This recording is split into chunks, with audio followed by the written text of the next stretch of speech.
I'm with CharlesAraujo. Welcome. Thank you. Nice to see you here at Pink in Vegas. And tell us a little bit about what you're doing at the moment, because lots of exciting things going on, I believe. Yes, absolutely. So I have written a book called The Quantum Age of IT, Why Everything You Know About IT is About to Change, and it's just kind of opening the doors to a lot of really great conversations, and we're just excited to be a part of it. So what you say, lots of exciting conversations. What do you mean by that? What's going to happen? Is it going to be more than a book? Yeah, so I mean, the premise of the book is that fundamentally there's this kind of perfect storm, not to be too much of a cliche, that has led to what I believe is a fundamental shift in how IT organizations are going to be operating in the future. Yeah. And with that comes a set of 5 organizational traits that organizations are going to have to adopt and develop, and 5 skills that we as IT professionals are going to have to start developing and starting to manifest. Okay. But it's much more than that, meaning that that's kind of this overarching umbrella. But for that to actually mean anything, then as organizations and really as an IT community, we're going to have to start creating this momentum for change, or what we're starting to call communities of change, to actually bring people together and understand what has to happen and how they can come together and help support each other as we go through this transition.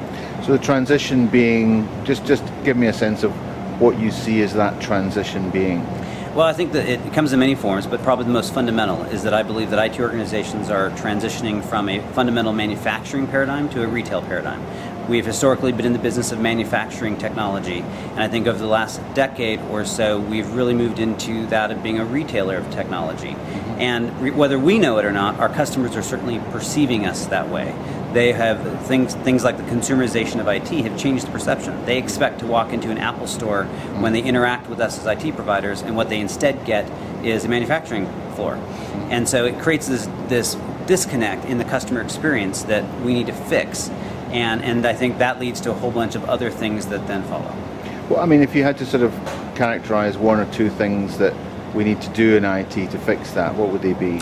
Well, I think the first thing is we have to get used to the fact that there's going to never be a status quo again. I think that when I look at these 5 traits, the first trait is that of becoming a learning organization. Meaning, as IT professionals and as IT organizations, we need to get used to the fact that we're going to be in a continuous state of change and to be comfortable with that, and in fact to excel at it.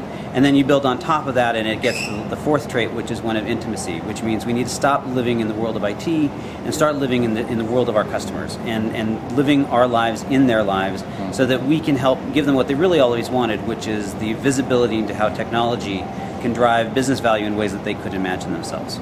Okay, and just to sum up then, I mean, going forward, what do you think will happen or needs to happen as part of this in the next year or 2, would you say? I think in the next couple of years we're going to see some really fundamental shifts. The most significant is that I don't believe that, with the exception of maybe the biggest governments or the 50 or 100 biggest companies in the world, that any IT organization is going to own their own infrastructure. I believe that 70% or so of what we think of IT today is going to exist outside the walls of the enterprise. And what's going to be left is an IT organization that has to be incredibly adept at managing this web, this ecosystem of providers to deliver value. We will no longer be the sole source provider. There's going to be a lot of other people providing technology, and we as IT organizations are going to have to get comfortable at that and distinguishing between that, so that we can, at the end, do what's right for the organization and to deliver that value in the most meaningful way. And so there's a whole bunch that goes with that, but I think that's going to be the core that's going to lead to some really fundamental changes in how organizations are structured and run and everything that goes with it. So it's curation and collaboration. Yeah, although not the broker model. I absolutely hate the idea of a broker model, because that is fundamentally based on a theory of constraint, and I believe that the future is based on a theory of abundance, and it's about how do we manage and leverage that abundance. And so we need to be the caretakers of that. If we get into a mindset where it's broker and we're controlling, I think we lose. Fascinating stuff. Look forward, we'll maybe talk again soon and see how that's going. That'd be great. Charlie, thanks very much. Thanks.